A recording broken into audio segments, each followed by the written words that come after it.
right, look, if you are still chasing clients one conversation at a time, you're working way too hard. Fastest way to get clients right now is not more calls, more DMs, more content. It's one platform. Most people are totally, completely underutilized. Utterly, and that platform is LinkedIn. LinkedIn. Okay, on this episode, you're going to discover how established businesses turn LinkedIn into a predictable client engine without cold outreach, posting every single day, without becoming a full-time content creator. Oh, yeah. Let's go. I'm so excited for our next guest. They speak around the country to sold out crowds. They build multiple seven-figure businesses. Empower business owners to scale to 6 and 7 figures. Thank you to you because you've turned me into a social media whore. Kim Allsfield has created one of the fastest growing companies in America and has generated over $6 billion for her clients. Jess Duarney is a television icon who has starred in commercials, 7 Broadway shows, and now is bringing over 20 years of entertainment experience to entrepreneurs all over the world. Together, they've created a winning formula that has business owners buzzing about their impact and their income. A 6-figure launch. Super duper exciting. Our business grew over 30% that year. My first webinar, we did 5 figures. We still landed 2 companies that resulted in contracts for $90,000. It has really changed the way I invest, the way we do deals with companies, the way we change our strategies for customer acquisition. I'm out there, and you know that, and you're part of that success. I can't say enough good things about this ROI-focused dynamic duo. Ladies and gentlemen, get on your feet. Welcome Joseph Warren and Kim Phillips.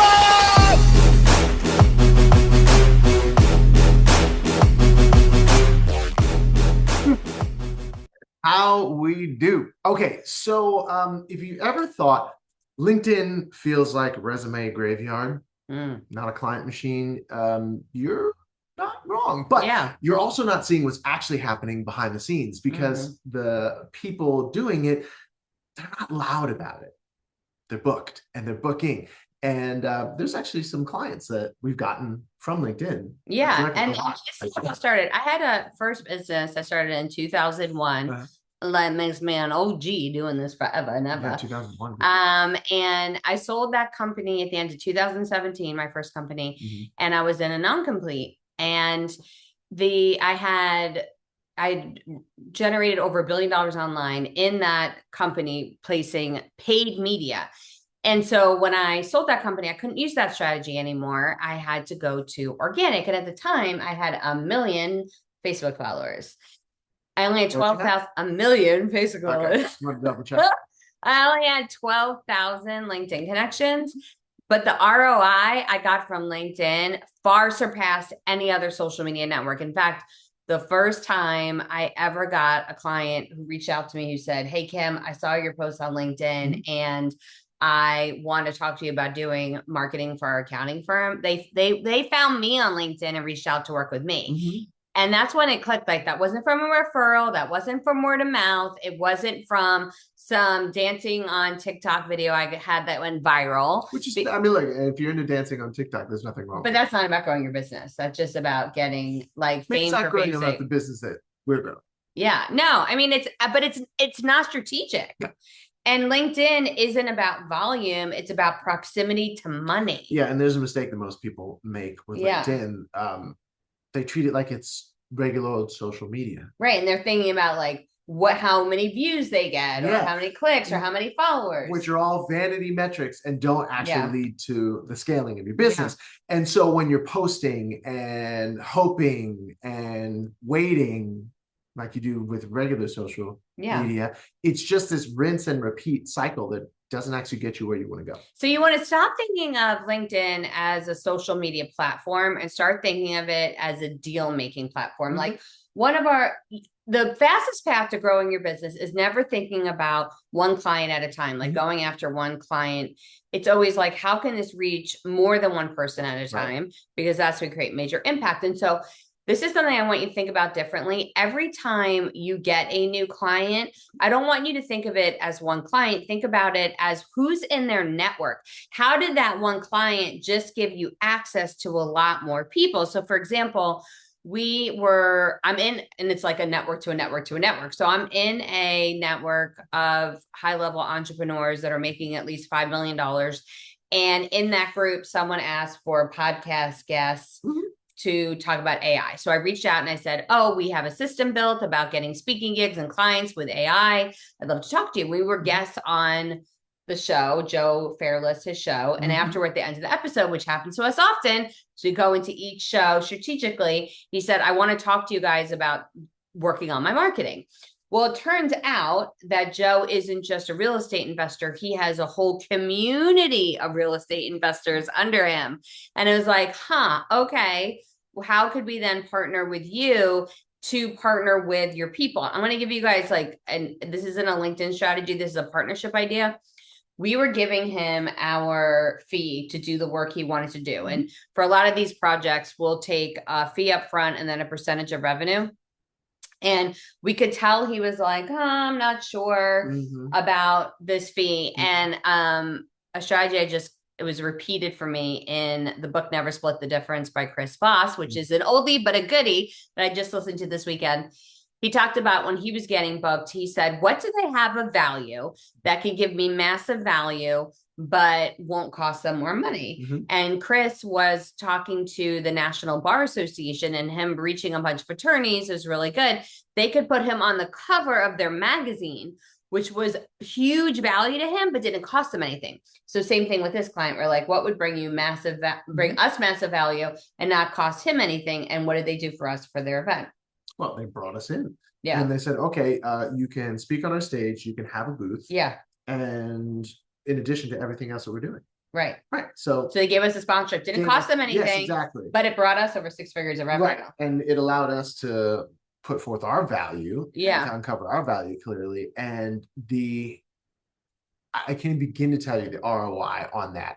We were able to not only do everything that we did for them and get that percentage and do all the details of that, but we also got to reach their entire audience that was already there. And you know, if you've ever run any sort of anything, you know how challenging it is to get people to show up virtually, much less live and in person, right? So these are people who are already invested, who are already saying yes. And then when you clearly uncover your value, like we did for them in front of them, then that just brings business to us. And so it was a fantastic setup and a win-win for everyone. So if you think about LinkedIn as like the place to create your own network, you don't have to wait to be invited to a high-end network to start getting these people. Yeah. And there's a thing that we talked about earlier, the vanity metrics, right? And not treating LinkedIn like social media. And our kids are in high school or junior high. And something that my son talked to me about the other day is just like, well, that's just not really popular, or he's one of the popular kids, or they're one of the popular kids. And if you're watching this,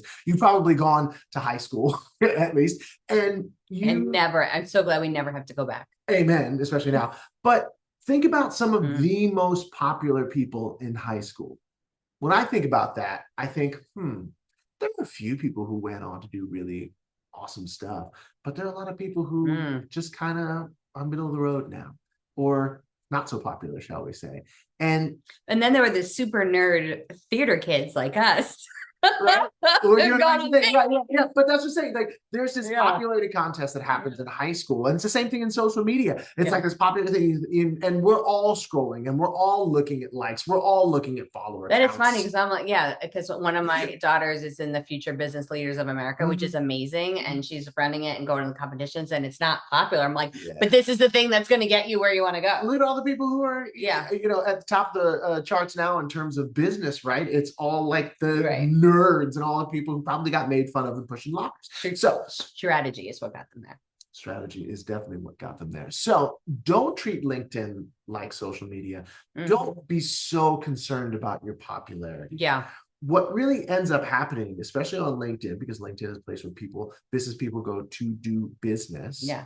Right. And only 1% of them, I don't know if we talked about the stat, only 1% of the people who are on LinkedIn are posting consistently. And there are over 1 billion people who are on LinkedIn. So not treating it like social media and just putting anything out there, using strategy, like you said, not worrying so much about popularity, but instead focusing on attracting your exact right fit person into your world. And to Kim's point, not just any exact right fit person, but finding that dream partner, designing your message, designing your LinkedIn headline, which is something that we talk about, to call out to that dream partner who has the exact right fit people already in their audience. Like you were saying, it's like you don't have to do all of the hard work of gathering all of those people, finding them and getting them to know, like, and trust you. You get in front of one person who then says, hey, you know what, to their audience, you should listen to this person. It becomes that implied referral that is like 10, sometimes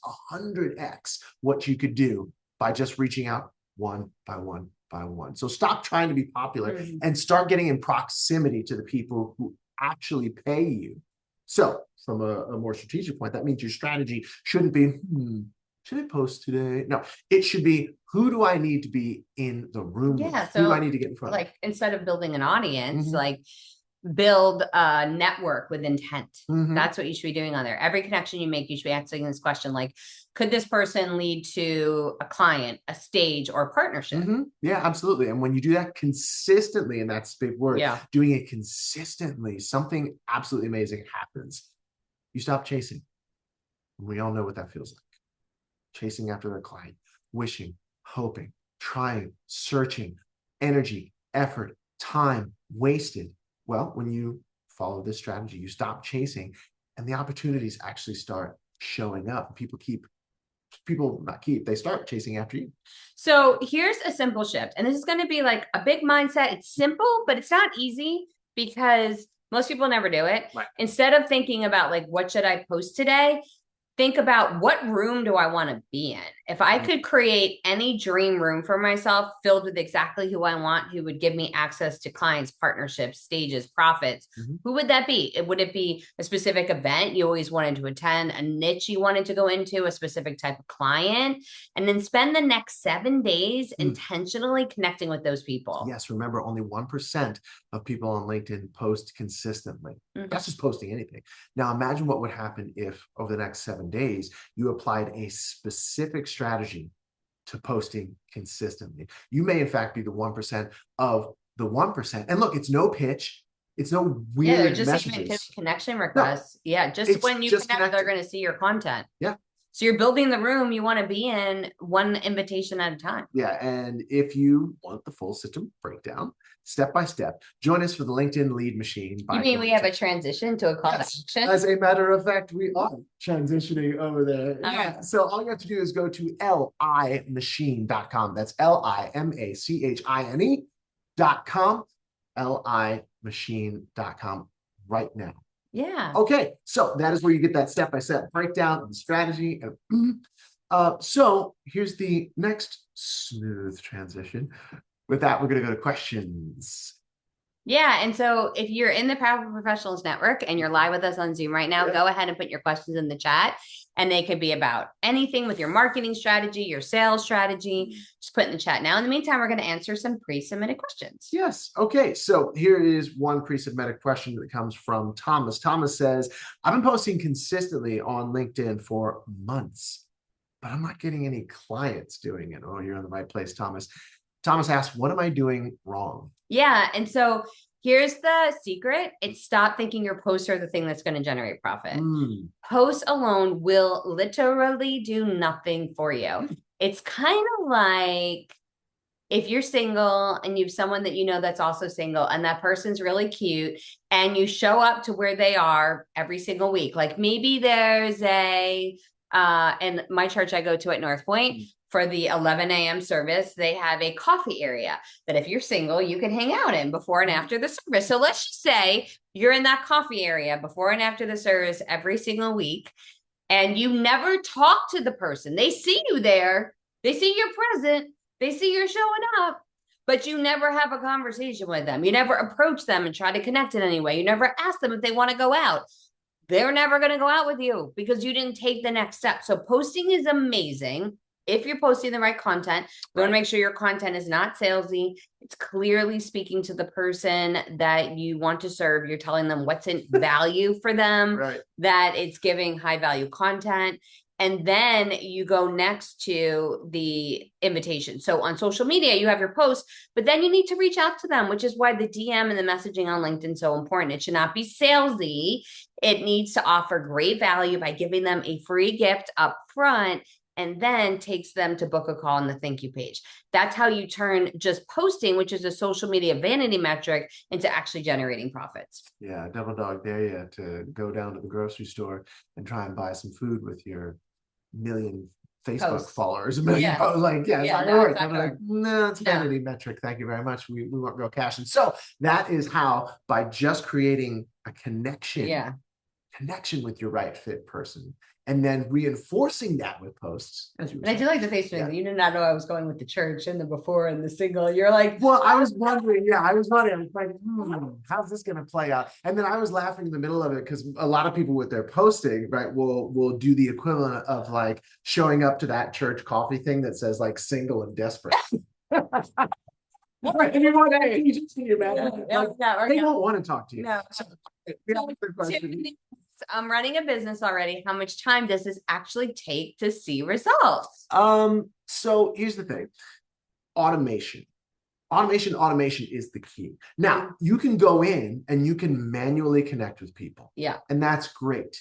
Mhm. But I don't know about you, but if you're running a business where you are really focused on delivering value, where you are in it to win it, as an internet meme said, ain't nobody got time for that, right? You cannot go person to person to person to person to person and connect. It is just too much of your time, and it takes you out of your zone of genius, which is whatever it is that you do really, really well. Yeah. Right. So one of the keys to really scaling up and ramping up your ability to do exactly what we just talked about, which is connect with that person in a way that's not spammy or AI body, is to automate.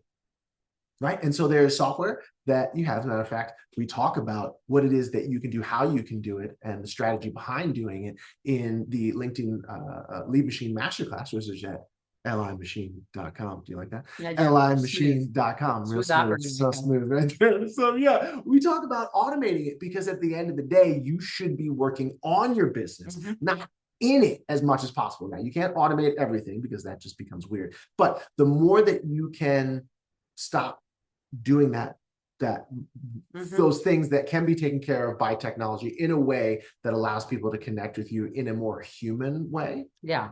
That's better. So I would say it will take less time, or more time rather.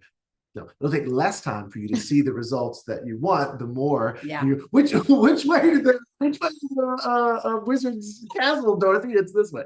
It'll take you less time to see results, the more that you automate in a way that will connect you in a human way to the people that you're going after. Okay, so after that interesting This answer, is pretty specific question. So if you have a question we didn't answer yet, make sure you put it in the chat. Absolutely, yeah. And for those of you who are joining us live, that's limachine.com. It's in the chat for those of you joining us on Zoom.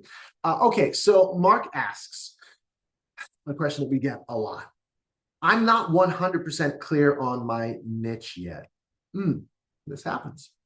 Should I wait to start using LinkedIn until I figure that out? Yeah. So that there is no way to be certain until you start doing. The certainty will come from the doing. Okay. And so you want to make sure that you're not just sitting in a quagmire of confusion because it's safe. Right? If you use the excuse of, I don't know what to do, then you don't have to risk doing something, because what if it doesn't work out? Right. But what if, Mark, you started using the doing as not win or lose, but research? What if you started trying one of the niches you're thinking about and just started trying to connect with them, just posting and offering a free gift of value to that market? And then you started taking the results of that as data points that you could use to either keep going or adjust who you're going after. We have adjusted. We've only worked together while we've both been in our industries since 2001. Right. We have only worked together for 5 years, but in that 5 years, we've had a lot of niche changes, right? Yeah, well, I'd say iteration. Yeah, I think we're all in the same sort of like niche zone, but it's iterations. And the story that I love to think about. Every single time I'm like, oh, I don't know if this is going to work. And Yeah. really, that helps me reframe what you're talking about, which Mm-hmm. is every single thing I do is feedback. If Yeah. it doesn't work, it's not failure, Mm-hmm. it's feedback. Yeah. It's research. And that's Thomas Edison's story of the light bulb. Think about how ubiquitous the light bulb is. It's everywhere and everything to everyone. Yeah. And when you don't have it, it is amazing what happens during a power outage. And so a reporter came up to Thomas Edison after he had essentially created that final version of the light bulb. And Thomas Edison talked about how it was close to about 10,000 different iterations, 10,000 different tries that he went through. And the reporter was like, how did you withstand failing 10,000 times or 9,999 times? And being the genius that he was, Thomas said, oh, I don't see it as failing 10,000 times. I see it as finding 10,000 ways not to create the light bulb. He was researching, he was getting feedback. I don't know about you, but I'm not quite sure I could have withstood 5,565 failures, much less 10,000 failures. But because he had that genius, literal point of view of seeing it as research, seeing it as feedback, every single thing that didn't work was one. We definitely more could. pathway. That's to be true. Because we have a goal that we've set that we're going to hit financially, and we've tried something different every single day to get to that goal. And some things have worked and some things that have done. We've let go, it hasn't worked. So yes, because you have. I well, thank you very much for that reframe. And I think that really speaks to when you have that perspective and you don't judge your value, your worth, your ability as a business person by the failures that you have inevitably in business, and more see it as research, see it as feedback. That's when you get into the echelon of the people that we all admire. Thank you very much. Thank you very much. Because whether it was Michael Jordan being kicked off of his high school basketball team, whether it was Lucille Ball being called the queen of B movies, who would then go on to be the first woman to own a studio, whether it was Vera Wang getting injured because during ice skating and then saying, maybe I love the costumes, maybe I'm going to do that. Oprah, Jerry Seinfeld, everybody and anybody who has had the kind of success that we all desire and admire has gone through massive amounts of failure, but recognized it as feedback along the way, as research along the way. And that's part of what got them there. And that's part of what's going to get you to where it is that you want to go further, faster. Yeah, so good. Okay. So Jay said, automation is great and getting connections. But when do I start to reach out to get meetings? Will this be automation or when I will need a virtual assistant? Well, Jay, you're in our boardroom program. So you have your opportunity engine, and the automation will come from, and I think you're getting, this is what you mean, will come from giving a free gift out. And then on the thank you page, they book that call with you. So that's how you get meetings with people. If you're talking about how do you get into meetings to have a conversation with somebody, then what I've done in the past is I've done research on LinkedIn for meeting planners, event planners, HR managers, event organizers, corporate planners, depends on what group you want to go after. And I know you're going for federal employee groups, but you're going to look for those groups specifically, look for the title that they have, and then run a connection campaign. And then I reach out to them and I just send them an automated message that says, do you saw that you lead such and such group? Do you ever bring in outside speakers? That's the question that I say. And if they say yes, I say, amazing, here's what we have. So the first question is, do you ever bring in outside speakers? And once they say yes to that, you can go to the next question. Yeah. Fantastic. And right now, especially when you're beginning something and you're beginning to get the systems and the processes down, you're going to be doing it. You're going to be having the calls. And eventually, yes, you will need an assistant, or maybe you'll need to hire someone to come on with sales, or you need someone to be a setter or something when it comes. But doing it yourself first, getting the systems, getting the processes down, understanding the flow of it. And just like you've done with your regular business, Jay, right? Like it is this machine that is working for you now. We're just adding another component to the engine. You're gonna be awesome. Yes. Michelle, who's a new Power Professionals Network member, welcome. Bam. Which training do you recommend for crafting my message for client dream partners and stages? Such a great question. We are we will have, we're actually having something new. It's going to be coming out for you. That's going to be very exciting. But if you don't have a ticket yet for the Equity Engine event, that'll be the right event because we lay all of that out during that event experience. And I'll make sure that you get a link to the discounted ticket that members get. So congratulations on that. I would definitely attend. The next one is April 21 to 23. That's with that. I don't think we have any other questions inside the chat. All right, everyone. Well, we're going to see you next week. We're going to dive into the exact wording to use on your LinkedIn post. My LinkedIn posts regularly get over 20,000 views each. I get hundreds of new followers every single week. And more importantly, clients from the content. So we're going to break down next week on exactly what you need to do the same for you and your business. We'll see you then.